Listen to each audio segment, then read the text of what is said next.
Olá, meu pequeno gafanhoto e minha pequena garfanhota, tudo bem com você? Professor David aqui, mais uma vez, para a nossa aula de geografia. Geografia, isso mesmo. Estavam com saudade de mim?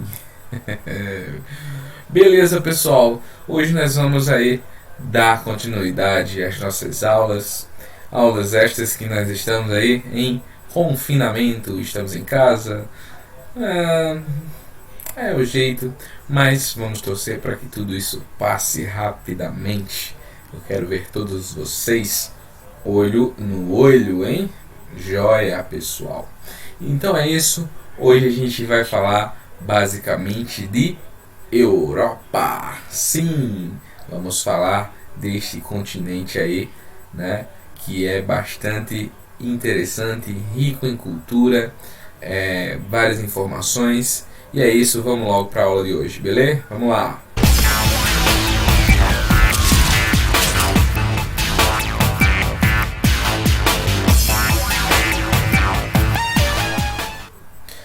Então é isso, pessoal, vamos começar a aula de hoje, ok?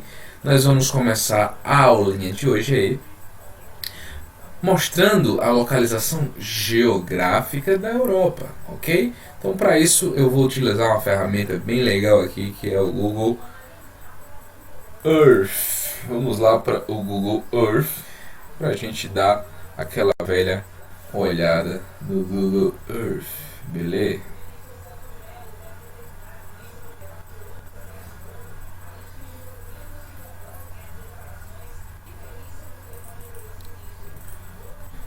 Então, estamos aqui no Google Earth, basicamente na América do Sul, né? América do Sul. Está aqui o Brasil, né? Bem interessante. E para a gente chegar na Europa, né? Para onde é que a gente vai? Vamos lá. A gente tem que vir, né? Atravessar o Oceano Atlântico, né? Que é essa grande porção de água. E ir lá para a região norte, ok? Aqui está a África, tá? E acima da África está a Europa, pessoal, tá? Então, toda essa região aqui, tá bem? A qual eu estou passando o mouse, né? A mãozinha está passando em cima. É a Europa, ok? Esta é a Europa, beleza? Então, o que é que a gente pode, né, destacar aí de localização geográfica da Europa? Bom, primeiramente dizer que a Europa ela está no hemisfério norte, tá? No hemisfério norte. Lembra-se que a linha do Equador passa mais ou menos aqui, né? Nessa região. E tudo que tiver dessa parte para cima, né? Para cima é o continente, né? Desculpa, é o hemisfério norte, tá? E tudo que tiver para baixo seria o hemisfério sul, ok? Então, esse seria o hemisfério norte. Então, a Europa, né, ela está localizada aqui, né, no hemisfério norte, ok? É banhada basicamente pelo Oceano Atlântico, né, exatamente esse que a gente atravessou aqui, certo? O Oceano Glacial Ártico, né, que é este daqui, as águas geladas aí do Ártico, ok? E aqui nós temos, por exemplo, né, alguns territórios, né, como a Itália e a sua velha bota, né, a sua velha bota, né, estamos aqui. E aproximando a gente vê mais informações, né. A Europa, como nós estamos vendo por aqui, né, por aqui, a Europa ela faz aí fronteira, né, com a África, pessoal, tá? Com a África aqui e com o Oriente Médio e com a Ásia, tá? Então deixa eu tirar um pouquinho do zoom aqui para você ver isso mais de longe, tá? Veja, a África, né, está aqui, o Oriente Médio e a Ásia, e a Europa está exatamente aqui, né, nessa porção de terra, tá? Então, a Europa seria aí o segundo menor continente do mundo, né? O primeiro menor continente seria a Oceania, a Europa seria o segundo menor continente, tá? E a Europa, né, ela, além de estar nessa posição ao norte, né, a gente pode destacar, por exemplo, o clima, vegetação, né? O clima e vegetação da Europa, que é bastante, né, é, é, é, vamos dizer, bem típico, né, dessa região, que também leva o nome de região temperada, tá? Por que temperada? Exatamente por estar entre a região da linha do Equador, que nós chamamos de região equatorial, né? E a região polar, tá? Então a região temperada fica entre a região polar e a região equatorial, tá? Isso vai dar origem, né, a uma região mais amena, né, mais fria no inverno, né, que neva no inverno, que tem as 4 estações bem definidas, certo? Então, este seria um panorama geográfico, né, de início da Europa, tá? Então, nós temos aí países, né, como a Finlândia, tá? Países como a Suécia, a Noruega, tá? Estônia, Letônia, Lituânia, a Bielorrússia, a Ucrânia, a Moldávia, a Romênia, a Bulgária, a Turquia, tá? A Geórgia, a Armênia, tá? E até o Azerbaijão aqui. Após a Turquia aqui a gente já entra no Oriente Médio, tá? Mas o que importa é aqui para cima, na aula de hoje. Então a gente tem a Bulgária, tem a Romênia, tem a Sérvia, a Grécia, a Albânia, Montenegro, a Croácia, a Itália, a Eslovênia, a Hungria, a Eslováquia, a Polônia, a Alemanha, a República Tcheca, a Áustria, né? A Suíça, a França, a Alemanha, a Bélgica, a Holanda, né? A Holanda. Aqui a gente tem a Dinamarca, acho que eu já falei. Aqui a gente tem o Reino Unido, na Inglaterra, né? A Irlanda, ok. Nós temos a França, a Espanha e por último a gente tem Portugal, ok? Esses são os países que compõem aí a Europa, beleza? Então, esse seria um primeiro panorama. Vamos dar continuidade à nossa aula de hoje. Então vamos continuar, gente. Vamos aí continuar a nossa aula de Europa. Agora a gente vai falar um pouquinho do meio físico deste continente, ok? Vamos lá. Bem, vamos lá. A Europa, como eu já falei, aí vai ser o segundo menor continente do mundo, certo? E o continente europeu ele vai ter as diversas formas de relevo que nós conhecemos. Entre elas as montanhas, os planaltos, as planícies e as depressões. Então eu vou mostrar alguns exemplos para vocês nesse mapa físico da Europa de 2013. Prestem atenção que as áreas da cor marrom são as áreas mais altas da Europa. Essas áreas chegam a altitudes com mais de 2.000 metros de altitude. Então, ao mesmo tempo que você tem montanhas aqui, você vai ter também regiões de planalto que estão representadas nas cores laranjas e amarelo. Nas cores verdes nós vamos ter as grandes planícies. E as cores azuis, obviamente, são os rios e o que chamamos de depressões.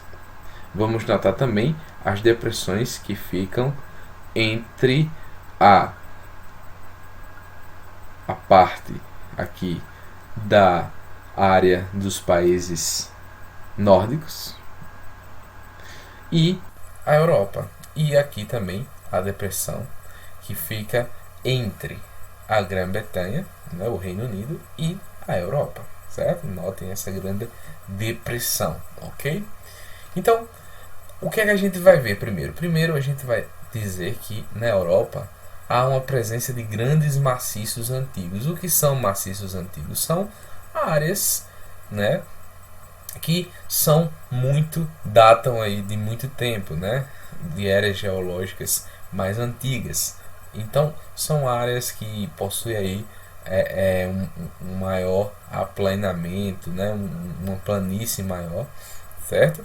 E está mais trabalhada aí pela ação da chuva e do vento, tá?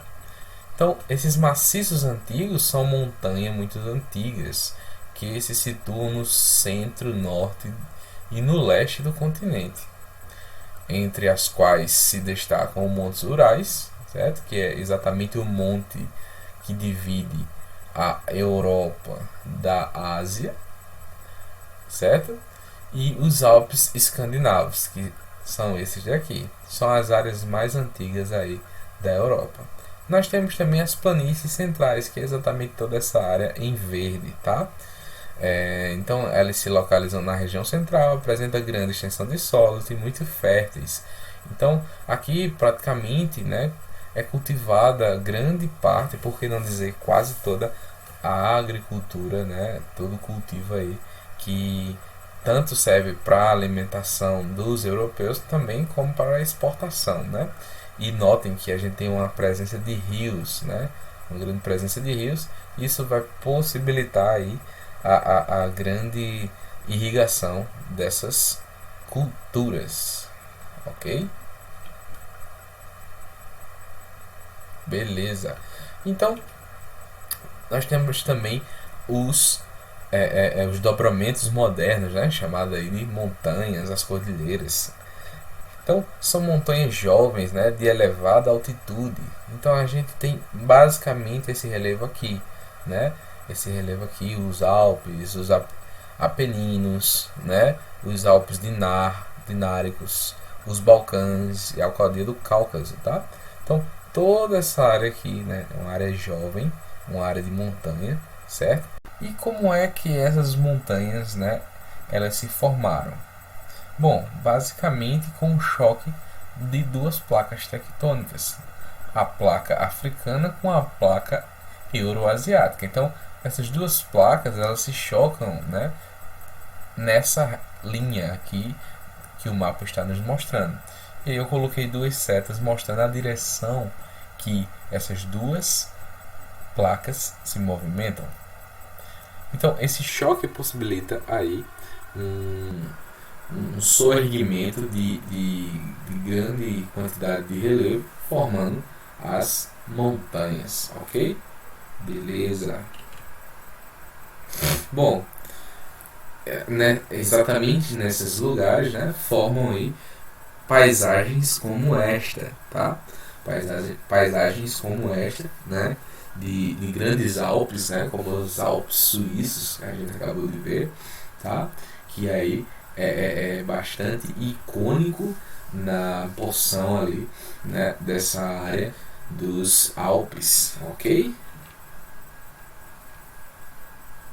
Bom, dentro aí da Europa nós temos também uma grande área de depressão que eu falei para vocês, né? Um exemplo são os Países Baixos, onde fica a Holanda, tá? Então lá nos Países Baixos, né, que basicamente metade, né, do território desse país é abaixo do oceano. Então, isso causa até um problema lá, né, de uma constante inundação pelo mar, né? Então, o que é que os holandeses lá fizeram? Eles construíram aí uma barricada, tipo uma represa, né? Que evita aí que a água do mar inunde, né, vamos dizer assim, basicamente a maioria do país, né? Então, você vê aqui que o Mar do Norte, né, ele banha essas terras aqui dos Países Baixos. Então, essas áreas em verde são exatamente as áreas que estão abaixo do nível do mar. Então, toda essa água ela pode vir para cá, né? Mas aí os holandeses eles criaram esses diques, né, essas represas gigantescas que evitam, né, que o Mar do Norte inunde aí os Países Baixos, tá? E a água ela não é descartada. Veja que eles utilizam para a própria irrigação, né, das culturas, né, dos cultivos aí que os caras produzem nos Países Baixos, beleza? E vamos falar um pouquinho de clima agora, clima e as paisagens, ok? Clima, paisagem, certo? E as vegetações que são criadas. Bom, na Europa a gente vai ter basicamente três grandes divisões: a Europa do Norte, a Europa das planícies, né, que a gente chama também de Europa Central, e a Europa do Sul, né? Na Europa do Norte, basicamente vai predominar um clima frio por estar próximo do Polo Norte. Isso vai proporcionar uma vegetação rasteira e arbustiva, que não cresce mais do que 2 metros, e às vezes nem cresce arbustos. São tipos de vegetações gramíneas que eu vou mostrar para vocês, né? Então, já na Europa das planícies é aquela área central, né, com um clima ameno e florestas temperadas. Ao sul a gente tem, por exemplo, um clima mais quente, onde vai propiciar aí florestas como a floresta mediterrânea. Nós temos aqui o clima da região, né, de todo o continente europeu. Então a gente vai ter desde climas semiáridos até climas polares. Então veja que a Europa é um continente com uma diversidade climática enorme. Isso vai propiciar, vai causar vários tipos de paisagem, né? E atrelado com o relevo, né, nós vamos ter aí diferentes tipos de paisagens causadas pelo clima, pelo relevo, né, e que vai afetar a vegetação em si. Então a gente tem o semiárido, né, basicamente aqui no sudeste da Ásia, a gente vai ter, desculpa, no sudeste da Europa. Nós vamos ter o clima temperado, que basicamente vai ser todo o centro da Europa. Nós vamos ter o clima mediterrâneo, que fica ao sul da Europa, né, pegando a Itália, a Grécia, enfim. Nós vamos ter o clima frio, tá, que fica entre a Rússia e a Suécia, e o polar, que basicamente, né, é aqui na região ártica, né, na região do Ártico, tá bom? Então essas são as regiões aí, os climas, né, da Europa, que abrangem todo o seu território. Na Europa do Norte, as latitudes superiores a 60 graus ao norte predominam os climas frios e polar, onde encontramos a floresta boreal, que eu vou mostrar para vocês daqui a pouco, e a tundra, e a menor densidade demográfica, claro, né? Nessa região aqui, a quantidade de pessoas é muito menor do que aqui no centro, pois o frio extremo, né, faz com que poucas pessoas habitem esses espaços. Já na Europa das planícies, destaca-se pelo clima temperado oceânico, com temperaturas amenas e chuvas bem distribuídas ao longo do ano, e continental, mais seco que o oceano, com grandes variações de temperatura. A vegetação típica é a floresta temperada, que eu também vou mostrar para vocês já já. Na porção leste da região ocorre o clima semiárido e as pradarias, ou os velhos steppes, que eu também vou mostrar para vocês. Já na Europa do Sul, as terras voltadas para o mar Mediterrâneo apresentam as médias térmicas mais altas da Europa, com verões secos e invernos chuvosos, principalmente características do clima mediterrâneo. Lá encontramos formações vegetais arbóreas e arbustivas que constituem a vegetação mediterrânea. Nessa região há também as cadeias montanhosas marcadas pelo clima frio de montanha pela vegetação de altitude. Então, olha só, pessoal, que interessante. O clima e o relevo ele vai agir, né, intensamente na questão da vegetação, certo? Onde a gente tem um clima extremamente frio, a gente tem vegetações, né, que não vão se desenvolver tão facilmente, ou se ela se desenvolve, elas não vão crescer tanto.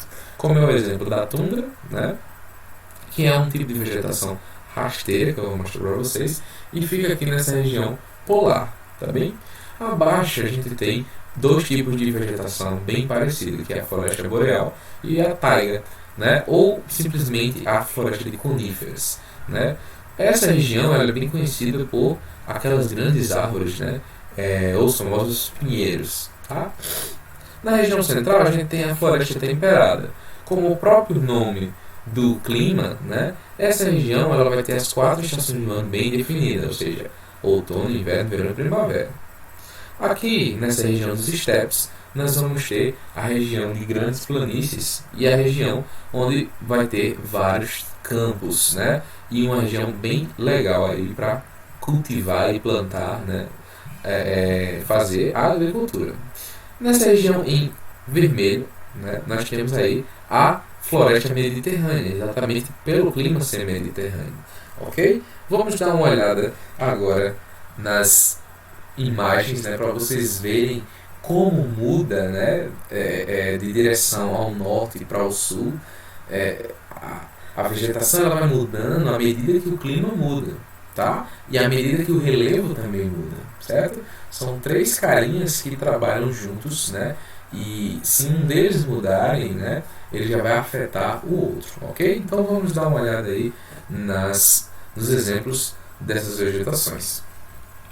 Em primeiro lugar, a gente tem a tundra, exatamente ali ao norte da Europa. Veja que a vegetação é extremamente rasteira, né, e possui uma coloração avermelhada. Essa coloração avermelhada é exatamente pelo clima baixíssimo, né, que, vamos dizer assim, queima, né? Tipo quando a gente deixa um coentro dentro da geladeira por muito tempo, a geladeira está muito fria, você vai ver que as folhinhas do coentro vai começar a mudar de cor. É isso que acontece na tundra, tá? A vegetação de verde passa a avermelhada, alaranjada, certo? Do jeito que a gente está vendo nessa fotografia, beleza? Aí a gente tem as florestas, né, boreal né, também chamada de floresta de coníferas, tá? E essa vegetação ela também fica ali, né, na região mais ao norte, certo? E ela se parece muito com essa outra, a taiga, né? A diferença é que a floresta boreal, as árvores elas são mais próximas, né? Já a taiga ela é um pouco mais espalhadas e mais finas, né? Notem aí a diferença, mas é um pouco parecido, tá bom? Já a floresta temperada, como eu falei para vocês, vai possuir aí as 4 estações do ano bem definidas: verão, primavera, outono e inverno, tá? Então, ela é bem conhecida aí pelo outono, né? Está com a troca das folhas e ficar realmente tudo amarelado, né? Então, é uma floresta, né, que possui um clima que proporciona as 4 estações do ano, né? E uma das regiões aí mais belas, tá, da Europa. E claro, isso não acontece só na Europa, né? Em qualquer região temperada, que basicamente fica na região do hemisfério norte, tá? No centro do hemisfério norte, vai haver esse tipo de floresta e de clima. Os estepes, como eu falei para vocês, são os grandes campos aí, né? São propícios para a criação de gado, criação de animais no geral e também o cultivo, né, da agricultura.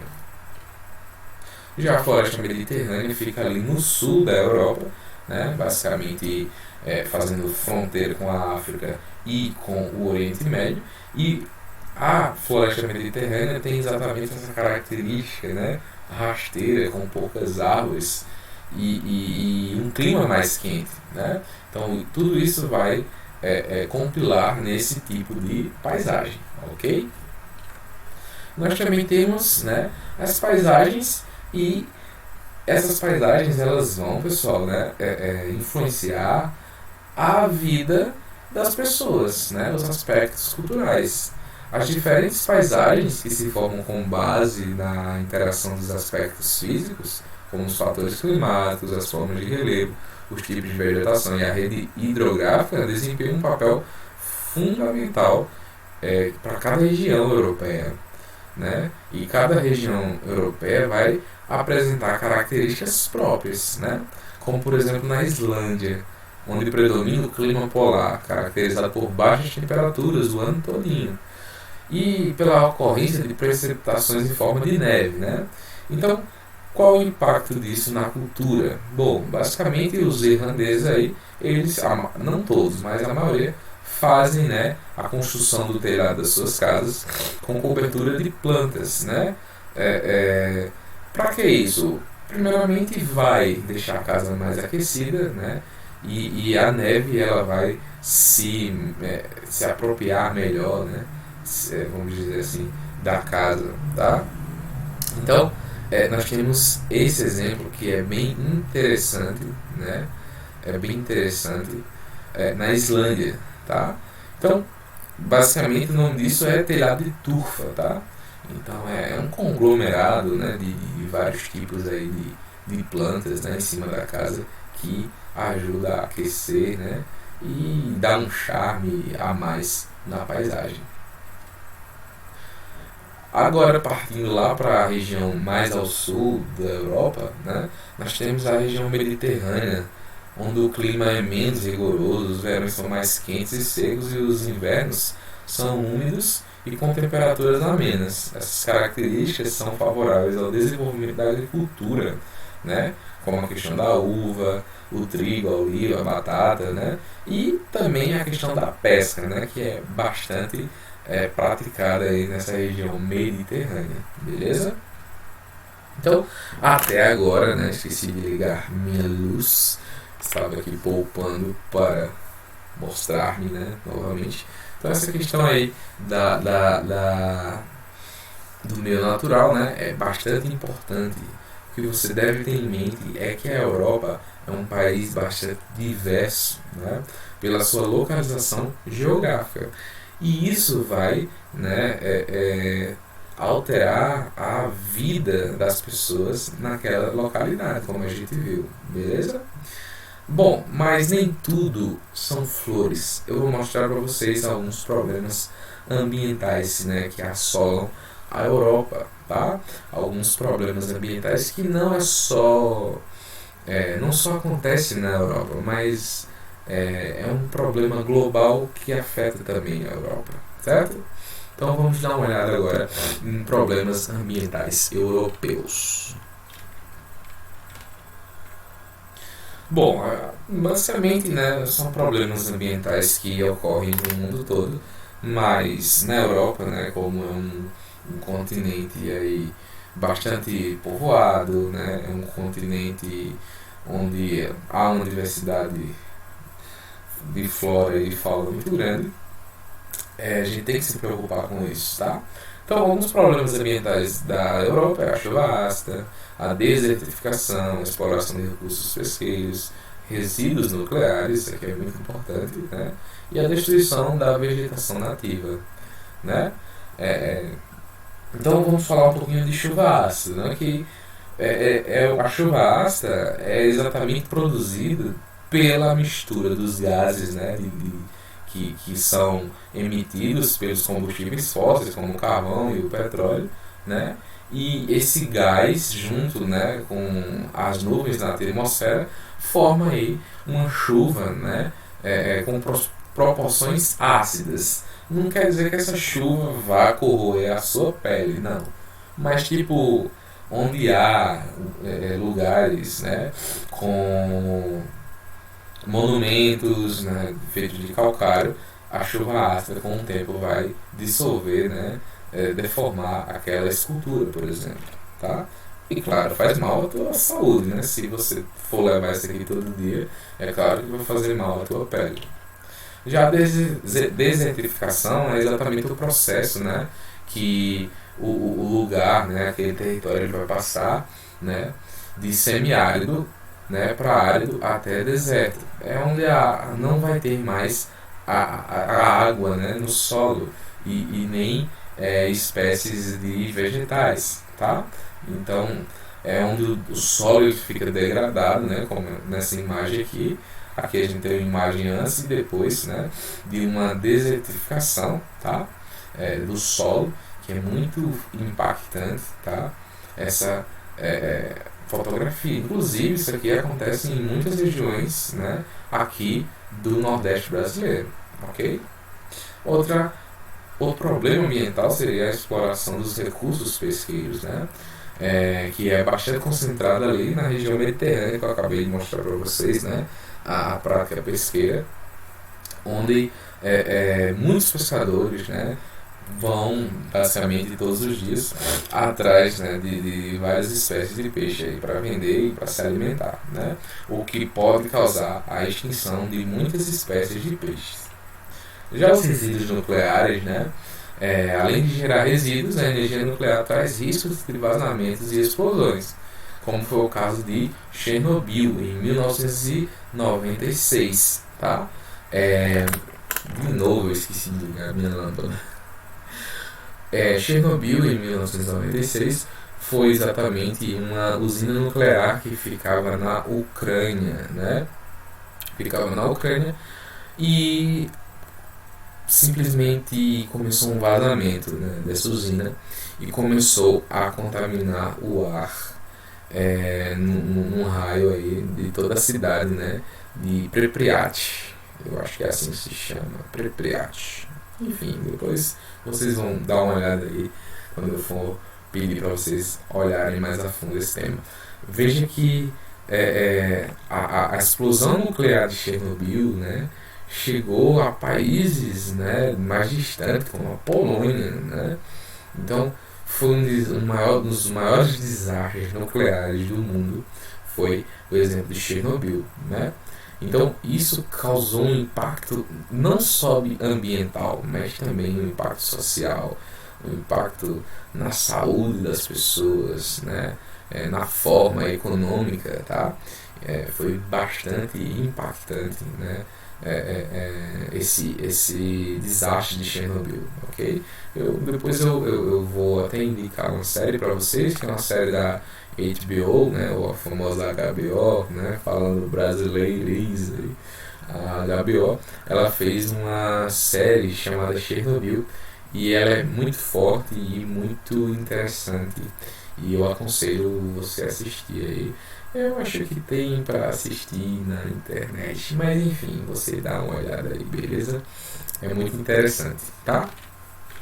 E por último, né, da lista que eu trouxe, é a destruição da vegetação nativa, né, onde os incêndios têm aí dizimado espécies, animais, quanto vegetais, né, inclusive causando a extinção de espécies, como o lince, né, que é esse gatinho aí bem fofo, né, e o bisão europeu, né, são dois animais aí em extinção, tá, que a destruição, né, do meio natural causou, tá? Isso é só um exemplo, mas tem vários outros tipos de animais que foram extintos, beleza? Mas, pessoal, a Europa, ela tenta correr atrás do prejuízo, né? A Europa hoje chega a ser um dos territórios, né, um dos continentes que mais buscam soluções para amenizar esses impactos ambientais. E é sobre isso que eu quero falar para vocês agora um pouquinho, tá? Então, a busca da sustentabilidade na Europa, né, não é algo recente. Isso começa lá nos anos, né, 90, onde tem aí a Rio 92, né? Mas isso, né, em 2008 foi muito mais amarrado, né, muito mais bem amarrado do que os anos anteriores, porque foi nesse ano que foi estabelecida uma meta, né, de reduzir até 2020 20% da emissão dos gases de efeito estufa, tá? Então é uma meta bem ambiciosa, tá? Bem ambiciosa e claro, isso aqui tem que terminar esse ano, né? Bastante interessante que o prazo dessa meta se encerra nesse ano, tá? Eu confesso para vocês, eu não procurei saber a porcentagem até o ano passado, mas eu posso deixar aqui na descrição do vídeo, né, para vocês darem uma olhada, certo? Mas essa é uma busca da sustentabilidade, né, da Europa. E um exemplo disso são as cidades inteligentes, como Santander na Espanha, né? Santander na Espanha é uma cidade que dispõe aí de vários sensores, né? É uma cidade que distribui vários sensores na cidade e esses sensores eles captam aí desde a qualidade do ar, né? A coleta de lixo, a situação do trânsito, a iluminação pública, enfim, o que você imaginar esses sensores captam aí e ajudam, né? A cidade a se manter limpa, né? E ser uma cidade modelo, tá? Um exemplo, né, as cidades, né, não ficam aí livres, né, de trânsitos com congestionamentos, né, lixos para recolher, tá? Então veja que isso é muito interessante e é na verdade um exemplo para ser seguido, né? Por exemplo, nessa cidade, né, os estacionamentos têm até placas inteligentes que mostram quantas vagas estão disponíveis. Isso é muito interessante, pessoal, né? Então, o cara, para não congestionar, né, ele tá de boa, ele quer um estacionamento e ele vê ali, naquele lugar tem uma vaga, então ele já sabe que ele vai estacionar ali, né? Ele não precisa ficar andando devagarzinho até chegar, achar a sua vaga, né? Então, a gente tem a Santander, uma cidade inteligente, né, que fica na Espanha, ok? Então é outra forma aí da Europa estar correndo atrás, né, desse prejuízo, beleza? Vamos falar um pouquinho aí da matriz energética europeia, tá? A matriz energética europeia, basicamente a gente sabe que a energia é que move um país, né? E hoje a energia mais importante do mundo é o petróleo, seguido do carvão, né? Seguido da água, certo? Basicamente a Europa vai utilizar aí fontes de energias derivadas do petróleo, para variar, né? Carvão mineral, certo? E outras fontes de energia, mas basicamente petróleo e carvão. Isso vai produzir um mal danado a, ao meio ambiente, né, da Europa, ok? Acompanha comigo. Veja só, pessoal. A matriz energética da Europa basicamente vai estar ligada ao gás e o petróleo, o carvão e a energia nuclear, tá? Vamos lembrar também dessa nossa amiguinha, tá? Basicamente a exploração, né, e a produção desse recurso energético em território europeu ocorre no Mar do Norte, na costa da Dinamarca, na Escócia, na Inglaterra, na Noruega, que são os principais produtores. No entanto, essa produção é incapaz de suprir a demanda da Europa, né? E alguns países são obrigados a importar grandes quantidades desses recursos, né? Essa importação vem principalmente da Rússia e do Oriente Médio, tá?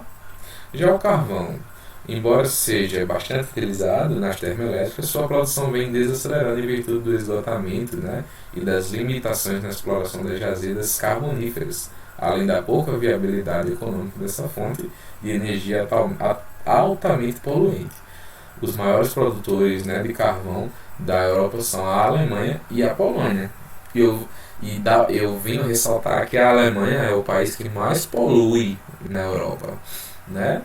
Parte significativa dessa poluição está atrelada às usinas termoelétricas que utilizam o carvão como fonte de energia, né? Como a gente está vendo nessa foto, certo? Que fica aí numa usina termoelétrica na Alemanha. Já a usina nuclear é a principal fonte de energia usada na Europa.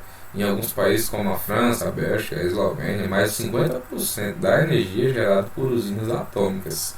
O uso de energia nuclear foi antes uma opção política em decorrência do preço do petróleo, né? Então, a energia nuclear surgiu como um plano B, né? Que disparou na década de 1970. Além disso, uma fonte de energia é considerada limpa, pois não libera gases poluentes. Porém, né, mesmo que a energia nuclear seja limpa, não produza gases do efeito estufa, é altamente perigoso. Eu acabei de mostrar para vocês o exemplo de Chernobyl, né, que matou aí várias pessoas, né, não só na Ucrânia, mas, né, fora dela, né, também teve alguns impactos, tá? Onde outros países sentiram aí, né, a nuvem, né, de grafite, de material radioativo, tá?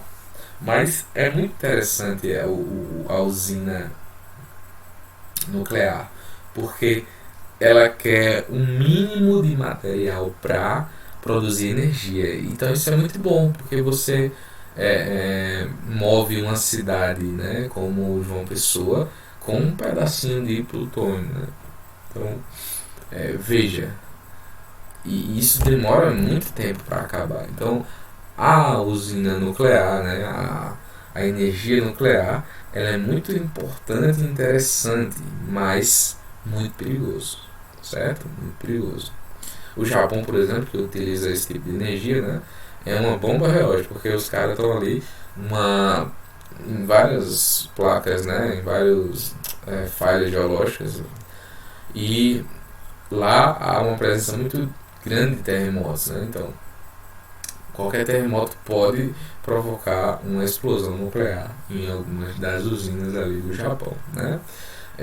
Notem que a Europa também tem falhas geológicas, né? E se alguma usina nuclear for próxima a essas falhas, já sabe o que acontece, né? Acabou.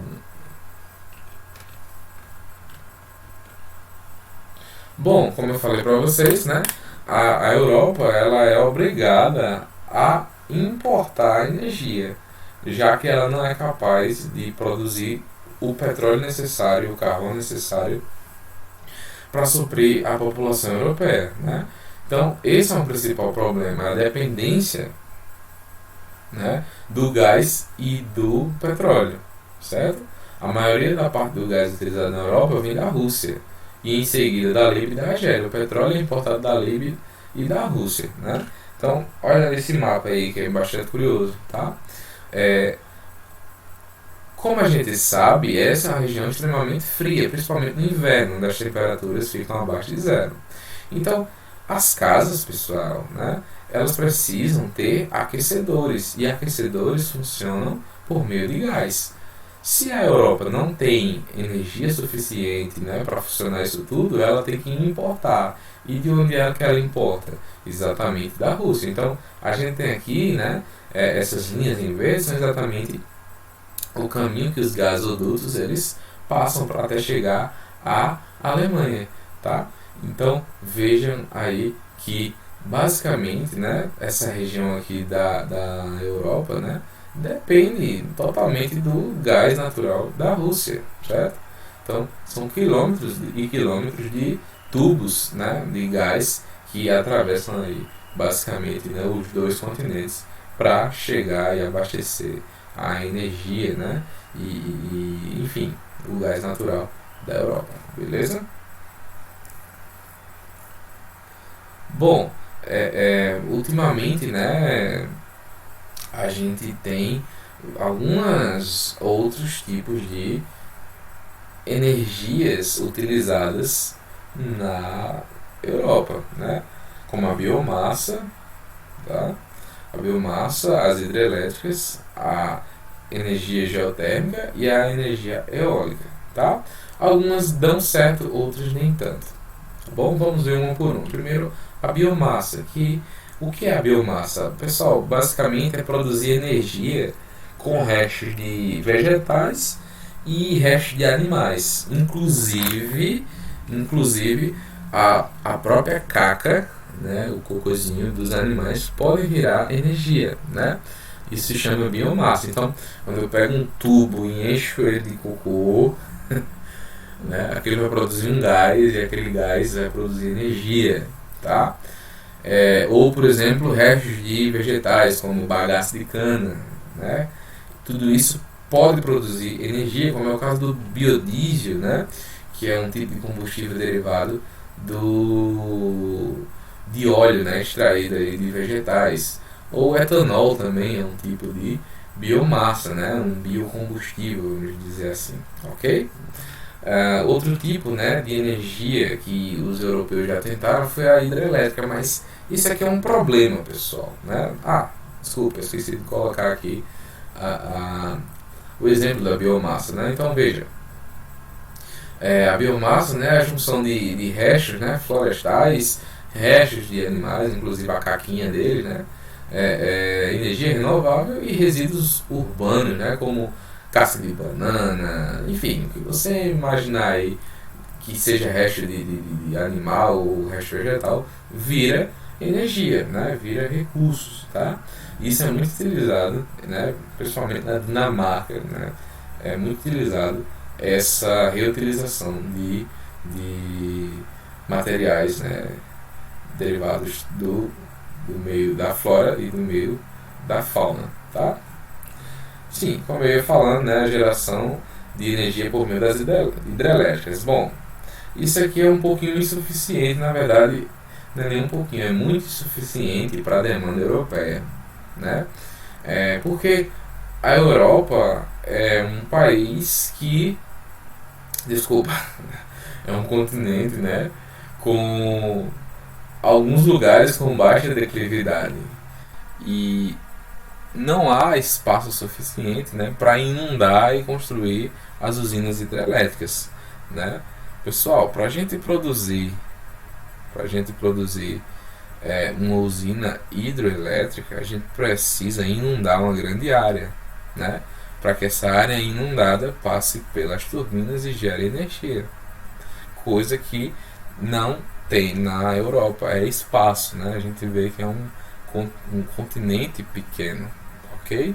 Então a hidrelétrica não é uma boa solução para a Europa, né? Nós temos também a energia geotérmica. O que é a energia geotérmica? É a energia gerada pelo calor do interior do planeta. Como assim, pessoal? Veja só, lá no manto, né, o manto está a uma temperatura que varia aí de 3.000, né, a 1.000 graus Celsius. Então, essa energia, esse calor, ele aquece a água, né? E aí eles fazem uma forma de captar esse calor, e esse calor vai aí mover uma turbina, né, que vai gerar energia para a população, né? Então isso é muito usado, né, principalmente na Islândia, tá? Onde ocorre muito, né? Na verdade, quase toda a energia da Islândia é feita por esse processo de energia geotérmica, ok? E nós temos também a produção de energia eólica, tá? Essa produção basicamente ela desacelerou nos últimos anos em virtude das dificuldades técnicas, tanto em sua geração quanto em sua distribuição, né? Então seria a energia dos ventos, né? Movida pelos ventos, melhor dizendo, né? Mas a Europa ela não utiliza tanto esse tipo de energia, certo? Basicamente gás natural, biomassa e as usinas geotérmicas, mas basicamente na Islândia, ok? Então é isso, pessoal, né? É isso. A gente abordou aí basicamente esse tema inicial, tá? Esse vídeo ele vai ser dividido em duas partes. Essa aula, melhor dizendo, tá? Da Europa a gente viu alguns aspectos naturais. Na próxima aula a gente já vai começar a ver alguns aspectos sociais da Europa, beleza? Então é isso. Eu espero que vocês tenham gostado, tá bom? Nos vemos na próxima aula. Estou com saudades de vocês. Mas enfim, que tudo passe logo, né? E vamos que vamos. A gente se vê na próxima aula, belezinha? Então é isso. Tchau, xixa. Beijo pra vocês.